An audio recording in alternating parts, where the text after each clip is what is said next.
Please join me in welcoming to the stage the fiery, the sweet, the incomparable Jessica Chastain.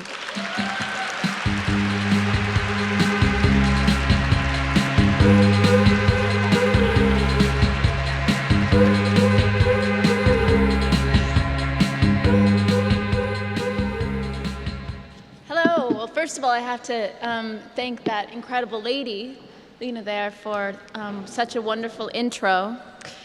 And I'm so inspired by everything that she does for women and for girls of all ages. And I know I'm probably not the only one that is excited to see what she does next. I feel so honored to be in the company of the women in this room and the inspiring Chelsea Clinton, Blake Lively, Gayle King, Sherry Redstone, Audra McDonald, and Tina Knowles.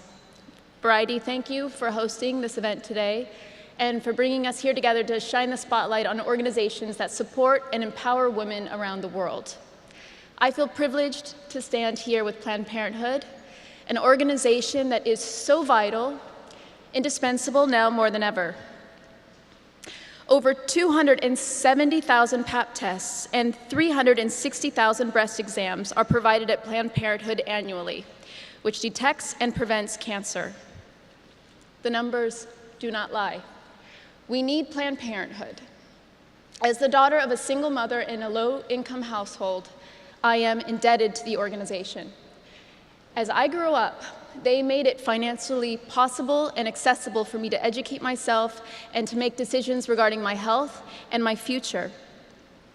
Planned Parenthood is an incredible organization that provides women with the opportunity, the equal opportunity of that of her male counterparts, of having jurisdiction over her life, her body, and her health, and the knowledge to make necessary personal choices.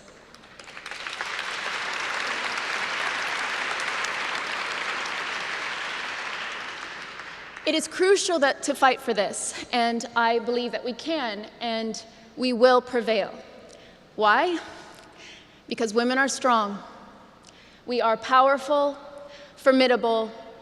We are a force to be reckoned with. Women are half of the population, and we're not going anywhere.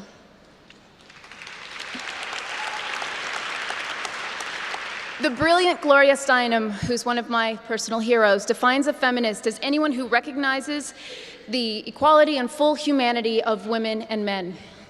This was shown around the world on January 21st when nearly 4 million people marched for women's rights. It was the largest protest in the history of the United States. I can't begin to tell you how much I love that the largest protest in the history of the United States is called the Women's March. Yes. Millions of women and their allies marched in solidarity for the principle that women's rights are human rights. And when an individual's rights are under threat, we are all under threat. What I felt that day in our nation's capital was the warmth of intersectional feminism. The diversity that was represented was inspiring, as we were all there, united for equal rights, not only for women, but for all humans.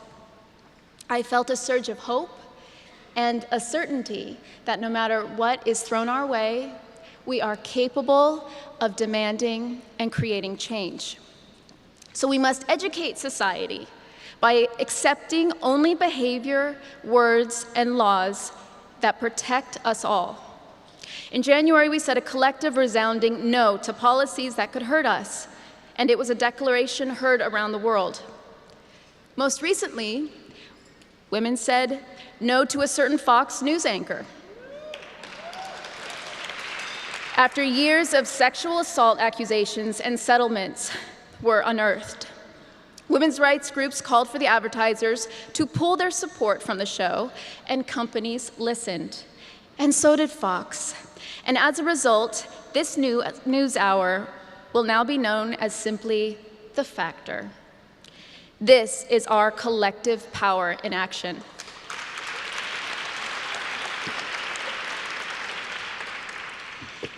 Little girls are born believing that they can do anything and be anything that they dream. But as we grow, society tells us otherwise. We must let each girl know that she can be the CEO of a Fortune 500 company. She can be a successful filmmaker. And yes, she can be the President of the United States.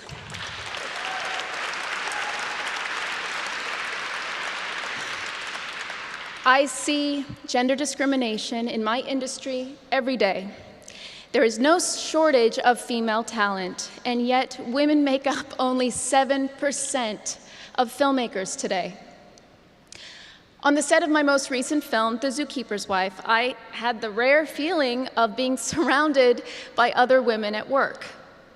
While in truth, women made up not even half of the crew, we were creating a movie directed by a woman, produced by a woman, adapted for film by a woman, based off a novel written by a woman, and telling the heroic, true story of a woman.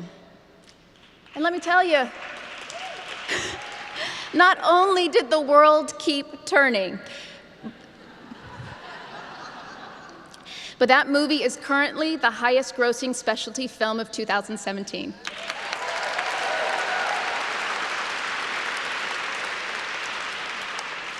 So, women are good for business. I am hopeful that we are approaching a day when this will be the rule and not the exception on the set of films and in other male-dominated fields. It is time that we use our voice to say no to being outnumbered and undervalued. And while it is so important to recognize the challenges ahead, it is vital that we keep moving forward, to persist. Talk can be powerful, but action more so. We need to ask ourselves, what am I doing to make a difference in this world? It begins by saying no to sexual harassment. It begins with demanding fair pay and turning down the job where you make half as much as your male counterpart with equal experience. It begins with donating to organizations such as Planned Parenthood and motivating others to do the same. It begins by supporting other women and embracing this sisterhood, because we know that each woman's accomplishment is a victory for us all. Thank you.